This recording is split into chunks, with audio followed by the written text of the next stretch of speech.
Hey guys, I don't know if some of you saw the video last week I did on Tony Brown, an interview that was done before the Ellis Park test, and that's good to note because obviously a couple of things have changed since then, but still some very interesting comments.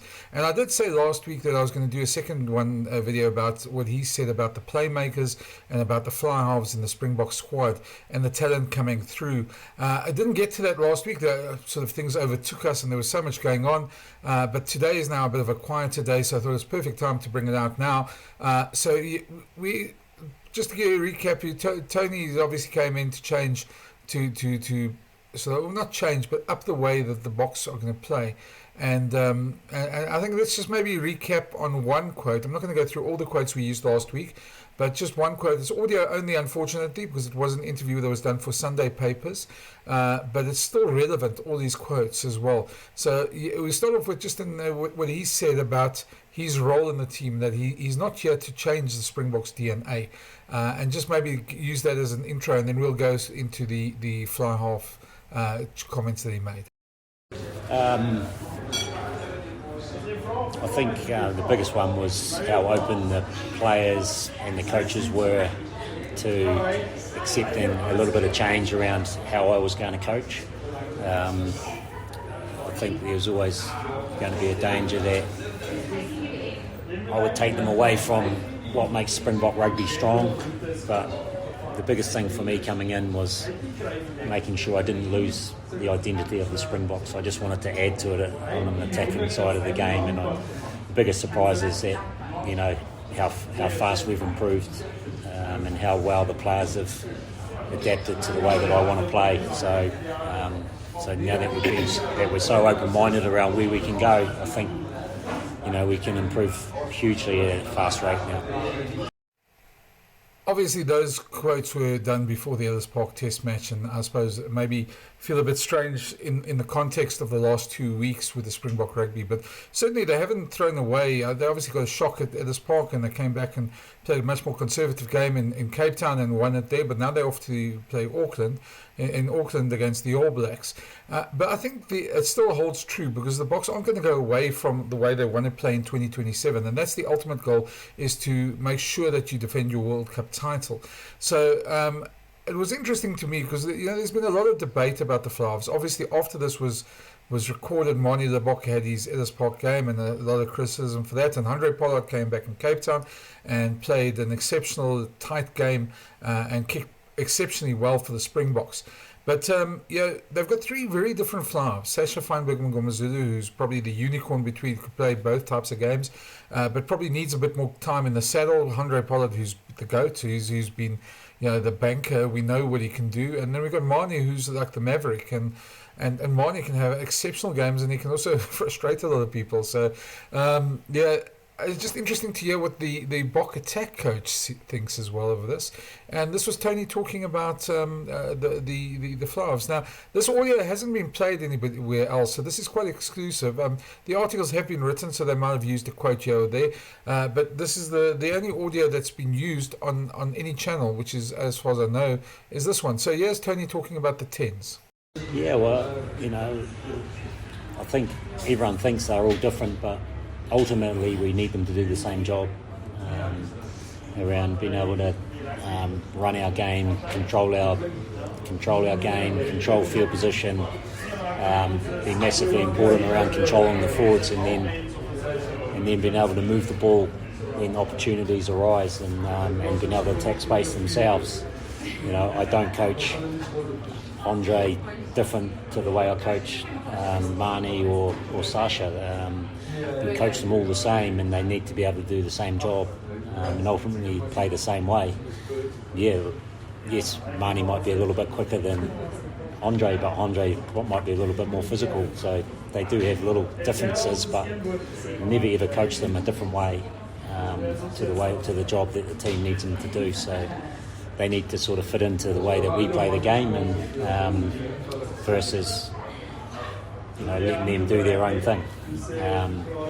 So, you know, the better they fit into the team and execute everything that's required of them around the plans and the way we want to play, you know, and ultimately the better guy tends to get more opportunities. I think, naturally, everyone who gets the opportunity to play for the Springboks needs to play the way that they play, but that's only 50% of the job. The other part of the job is being able to play the way that the team needs to play, and then how are we going to win a game of rugby against Australia at Ellis Park. So there's the control, then there's the plans, and then there's the little individual things that make you a good rugby player. We want to see all of that. But no rugby player can ever go out onto a rugby field and play the game by themselves. And that's why rugby is such a great game. And Sasha is an amazing talent, but he needs the team to perform well, and the team needs him to control the team and get the plans right and get the communication right and play the game the way that we want to play it. So it's a tough question to answer. The only way that I'd ever answer it is the team has always got to come first, and no matter what. And no individual is bigger than a rugby team, and I think that's proven all over the world.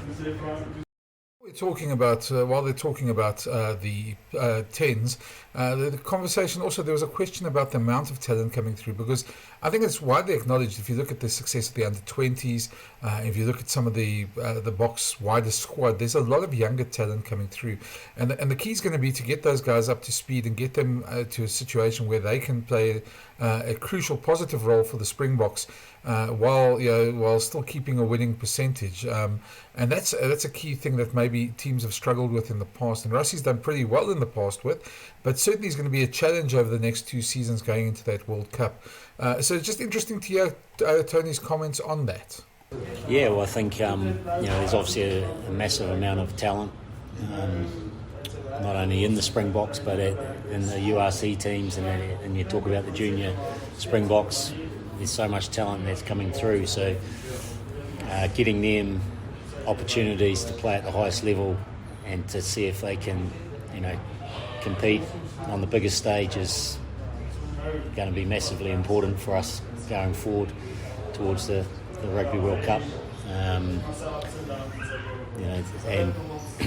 you can only really bring out that talent if everyone's doing their job on the rugby field. You can't just throw individuals out there and hope for the best. So really important that the team plays together, and then ultimately that makes the individual shine. So I guess that's my job as the attack coach, is to make sure that whatever we do together, so that then the individuals can make the most of all the opportunities that are created. Discussion evolved a bit from there, where Tony was asked about the possibility of having either Damien Willemse or Andre Pollard move to 12, and give some support to a guy like Sasha. Maybe if Sasha needs a bit more time in the saddle to develop him, and almost like Andrew Merton's Dan Carter. That Dan Carter was at 12 in the beginning and then moved to 10 later, because Sasha is seen as a once in a generational talent.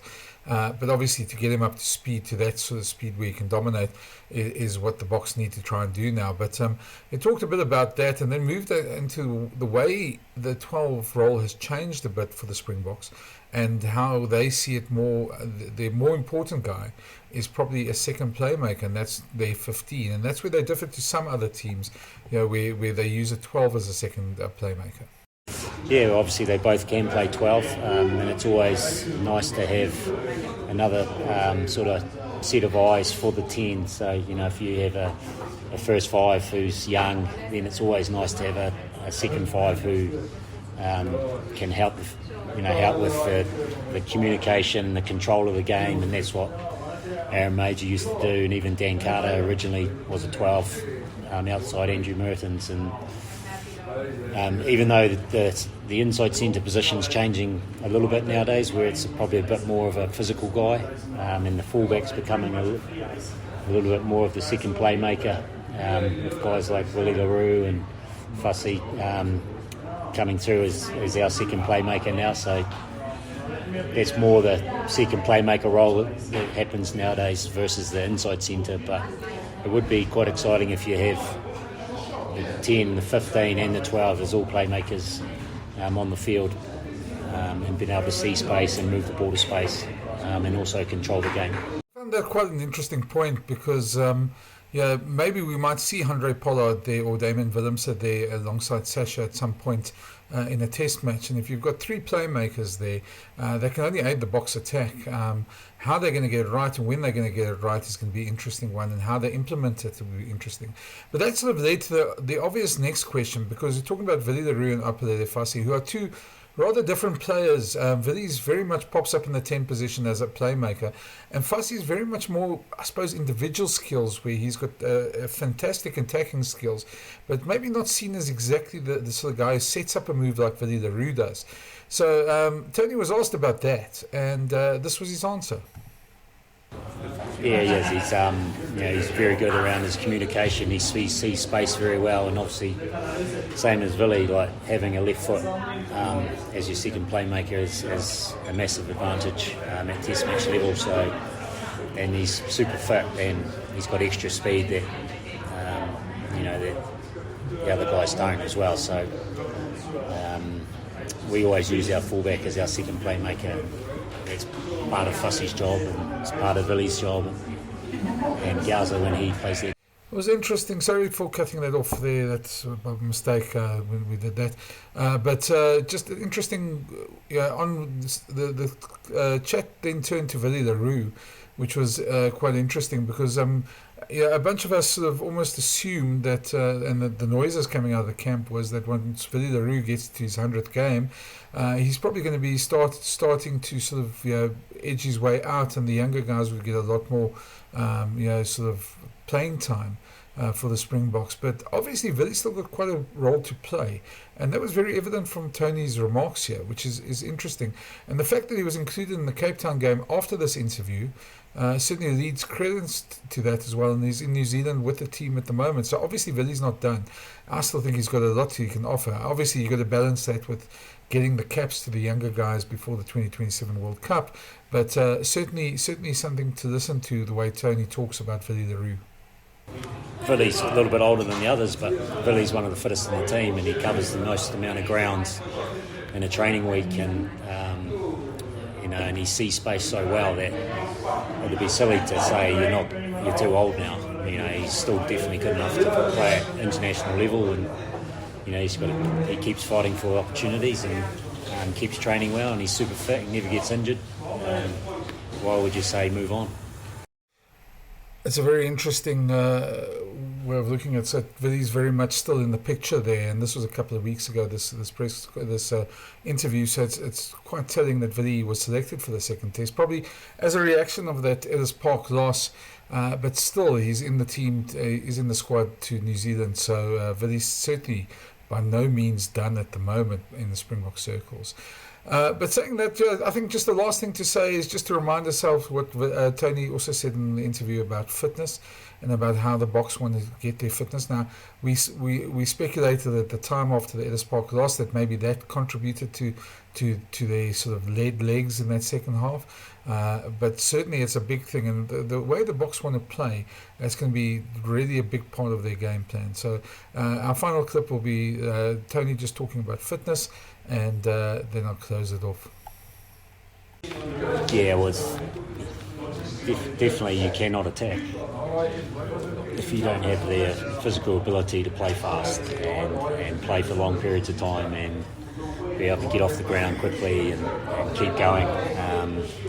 So if we're going to try and play a style of game that's a bit more attacking, but we can't lose our identity as a defensive team, set-piece team, kicking game team.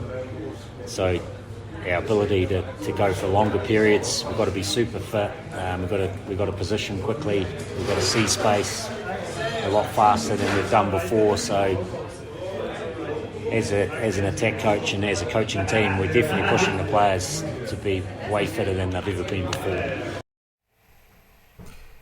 So that's Tony Brown's views on the playmakers, on the attack, on the second playmaker, Apelele Fassi becoming the second playmaker, and just a range of issues there, and fitness included as well. That's it from me today. I hope you enjoyed Tony's comments.